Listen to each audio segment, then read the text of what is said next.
رمضان كريم صاحب بيال dhammaantiinba waxaan idin rajaynayaa ama dhammaanteenba inuu ilaahay naga aqbalo soomkan oo nu gaarsiiyo soomkaas soonka xiga caafimaad iyo taam anu caafimaad taam inuu nagu gaarsiiyo intaas midin kasoo gudubno maantana waxaa nala jooga sheekheena sheekh xasan qadar cabdisaaq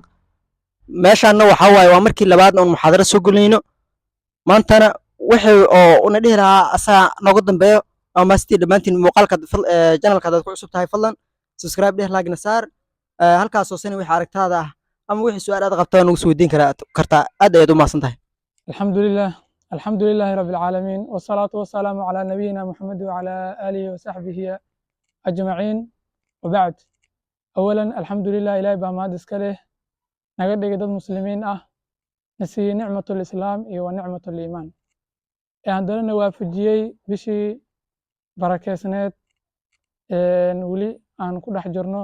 ولي بقيبتي هرا نبينا عليه الصلاة والسلام بشا وحويري دحديدة سدح يا لو قيبيا أوله رحمة ووسطه مغفرة وآخره عتق من النار نبينا عليه الصلاة والسلام حديث كيسي نوغا الشيغي ما أنتنا وحندون هنا إنان كهذلنا لبا قضب كوكوبات أقسام الناس في الصيام دادك صونك دحيسة هذه إنسان لو قيبيا iyo mufdiraatu siyaam waxyaabaha qofka sooman soonka ka burin kara waxaanu ku hormaraynaa qaybtii koowaad ee ahayd aqsaamu nnaas fi siyaam ilaahi subxaanahu watacaala wuxuu leeyahay wadakir faina dikrii tanfacu lmuminiin wamaa khalaqtu ljinna walinsa ila liyacbuduun wadakir faina dikrii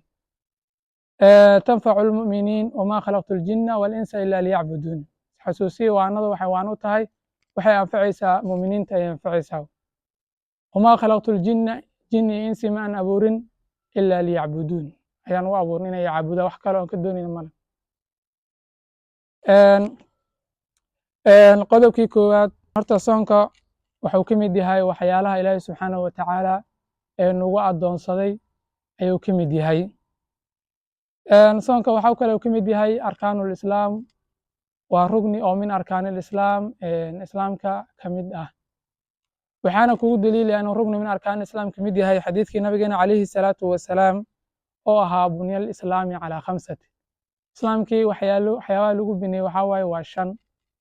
waxaa ka mid ah shahaadatu an laa ilaaha ila allah wa anna muxamada rasuulullahi wa iqaami salaati wa itaa'i zakaati wa sawmu ramadaan waa rugnigii afaraad ka mid ah arkaanulislaam tiirisha islaamka uu ku taagan yahay marka waxaana diiradda saaraynaa saan hore usoo sheegnay laba qodob oo kale ah aqsaamu nnaas fi siyaam iyo mufdiraatu siyaam waxaanu ku hormaraynaa aqsaamu nnaas fi siyaam dadka naaska oo soonka dhexdiisa ahaaday waxyaabaha loo qaybinayo waxaa waaye waa 10 qayb qodobka koowaad waxaa waaye waa asoom waajibun calaa kulli muslimin baaliqin qaadirin muqiimin waa soon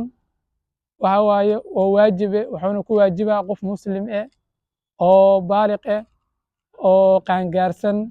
oo caaqil handala qaadir oo awoodo oo muqiim handala musaafir iyo waxyaalahaas aan ahayn oo nag oo muqiima goobihiisa joogo qodobka koowaad waa kaas lambarka labaad waxaa waaye alkaafir laa yasuumu walaa yujibu calayhi qadaa'u soom idaa aslama waa qodobkii labaad waxaa la yidhi qofka gaalka ah soon kuma waajibaya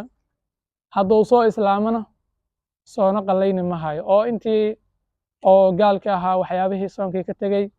soo qallay lama dhahayo waa gaalkii al asliyi ee asalkii ahay qodobka saddexaad ama lambarka saddexaad waxaa waaye asaqiir waa cunugii yaraay alladii kaasoo lam yublaq aan qaan gaarin waa cunugii yar aan qaan gaarin laa yajibu calayhi asoom waxaa la yidhi qofka cunuga yar aan qaan gaarin waxaa waaye soonna kuma waajibaayo walaakin yu'maru bihi waa la amraa inuu soomo waa la amrayaa haddiiba caqligiisii oo wax kala soocay handala ou gaaray anaha ou soonkana awoodo waa la amraa sidii ugu caadi yeesho hadhow ula qabsado qodobkii afaraad waxaa waaye almajnuun waa kii waalnaay laa yajibu calayhi asawm waxaa la yidhi qofka waalan soon kuma waajibayo walaa idcaamu canhu waxyaaba oo macnaha wax laga qoodina ama wax laga bixinayana ma aysan jiraan wain kaana kabiiran ha ahaado qof weyn ha ahaado amase oo ku weynaaday waalinimadii ku weynaad ha ahaado wax laga bixinayo ma aysan jiraan kaasina waa majnuunkii aan ku tacdinin waalidiisii aan ku tacdinin ama haddii waalidiisii ku tacdiyo waxyaabaha sukraamiyo waxyaalahaas oo cuno ama uu asiga maankiisa duuriyey kaas waxaa waaye laga raba laakiin kan waxaa waaye waa majnuun alladii kaasoo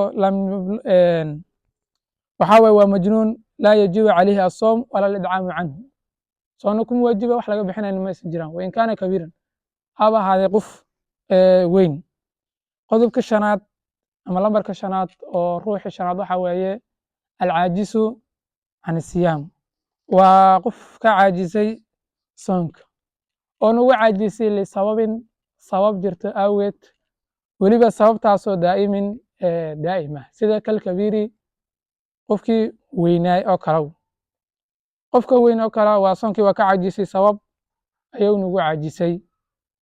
iyo walmariid kii xanuunsanaay maradan xanuunsanaay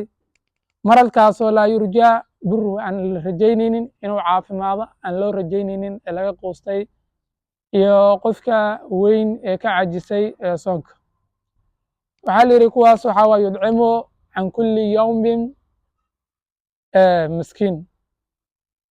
waxaa laga qoodinaa maalin kastoo la arko oo soonka tusaale oo kalento subax kasta waxaa laga qoodinaa mud ayaa laga bixinaa miskiin ayaa laga siinaa qodobka lixaad waxaa waaye waa qof xanuunsan maradan xanuunsan maradkaasoo daa'iran mid soo dersi ah kaas waxaa la yidhi yuntadaru waa loo sugaa macnaha qofkaas xanuunsan marad xanuunsan daa'ir ah waa loo sugaa intuu kasoo caafimaadayo yuntadaru buruhu intuu kasoo caafimaadayo waa loo sugaa goortii allaale goortii uu soo caafimaadana uu soo qalaynaa soonkii ama in sahla calayhi asawm haddii uu soonkii u fududaadana uu soo qalayn marka uu caafimaado bacdigeed qodobkaas haddii ku soo celiyo waxaa waaye waa qodobkii lixaad waa almariidu waa kii xanuunsanaay maradan xanuunsan xanuun ayuu xanuunsan yahay laakiin xanuunkiisu waxaa waaye waa xanuun oo daa'ire soo dirsay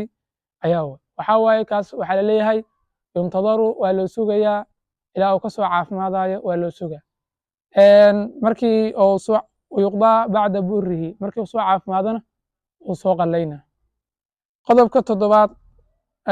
waxaa waaye alxaamil walmurdic qofta uurka leh iyo qofta ilmaha nuujinaysa waxaa la yidhi labadaas haddii ama qofta ilmaha nuujinaysa ama qofta oo uurka leh haddii idaa shaqa calayhima asawm haddii uu dhibaya soomka min ajli alxamli iyo min ajli ridaac haddii uu soonka u dhibaayo ama ay cabsoodaan ilmahoodii ay uga cabsoodaan yufdiraani wa yuqdiyaani soonkii wayna afurayaan wayna soo qalaynayaan haddii uu u fududaado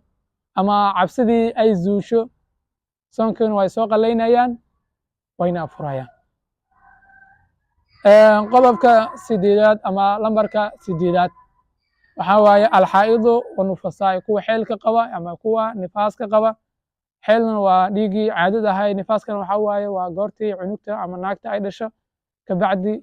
cunugu markuu kasoo baxa kabacdi dhiiggii ka imaaday kaasa waxaa la yihahdaa nifaas loo yaqaanaa kaas haddii qabta ama xeyl ay qabta laa tusuumaani xaala alxeyl iyo wanifaas andhahay xeylka ama nifaaska ayagoo ku guda jiraan ma soomi karaan ama naagta hadday caado qabto xeyl ay qabto ma soomi karta ama naagta hadday nifaas qabto xaal alxeyl ama xaal nifaas laa tusuumaani wayuqdiyaani maa faatahuma wixii ka tegey ama xeylkii 5 biri ha ahaata ama 7 biri ama 6 biri ama 15 biri ugu badan ama inta nifaaska qabto ama wixii ka tegey way soo qalaynaysaa wayuqdiyaani maa faatahuma wixii ka tegeyna oo xaal alxeyl ama xaal nifaas ka tegey way soo qallaynaysaa.